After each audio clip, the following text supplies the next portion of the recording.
բոլորիդ։ Շնորհակալություն, որ այսօր մասնակցում եք Մխիթար Գոշի դիմաքանդակի բացման արարողությանը։ Մեծ վարդապետի թողած ավանդը անգնահատելի է Հայաստանի, աշխարհի եւ հոգեվոր կյանքում։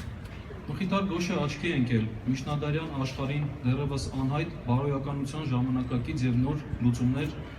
առաջարկելու խիզախությամբ եւ մինչեւ օրս գործող պատգամներով։ Մխիթար Գոշի փիլիսոփայությունը հյուսվում է շրջահայաց, համարձակ եւ բարձր իրավագիտակցությամբ հայի տեսակ ձևավորելու շուրջ։ Մխիթար Գոշի դատաստանագրքի երբեմն խիստ կանոնները միտված են եղել հայ մարդուն հեռուպայել հանցագործություններից։ 12-րդ դարում, երբ Եվրոպան խաչակրած արշավանքներ էր ձեռնարկում, Հայաստանի հեռավոր վանքերից մեկում Մխիթար Գոշը առաջարկում էր քաղաքակիրթ մարդու, քաղաքացու հետաքրքիր մոդել, ինչը իրավական մտքի գյուտ է։ Որևէ իրավական ակտ կամ իրավական մտքի որևէ դրսևորում ավարտուն չի լինելու, մենք բոլորս հարատև փոփոխուն իրականության մեջ ենք ապրում եւ ժամանակի տարածության պահանջմունքների ու հանրության պահանջմունքների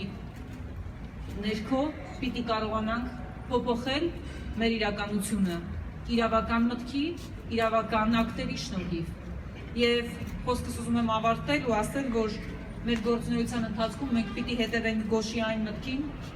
որ արդարությունը պիտի լինի անաչառ, անկաշառ, արդարացի եւ որ օրենքին ենթարկվելը պարտադիր է բոլորի համար։ Քանի դեռ գործում է օրենքը, այն պետք է պահպանվի։ Եվ իսկապես այն ակտիվությունը եւ այն անկախությունը, որ փաստաբաններն ունեն, ժողովրդավարական որպես կարևորագույն ինստիտուտ նպաստում է մեր երկրում իրավունքների պաշտպանության վիճակի բարելավմանը, հենց նաեւ Մխիթար Գոշի դատաստանագրքում արկա կարևոր պատգամների իրականացմանը։ Այնպես որ ես եւս շնորհավորում եմ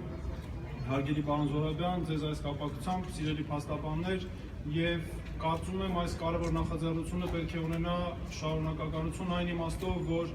մեր հայ ազգի մտածողները մշտապես այսպես կարևորվեն եւ իրենց արած գործը միշտ հրապարակվի որպես նաեւ կարևորագույն օրինակ թեկուզ միջազգային հանրության համար։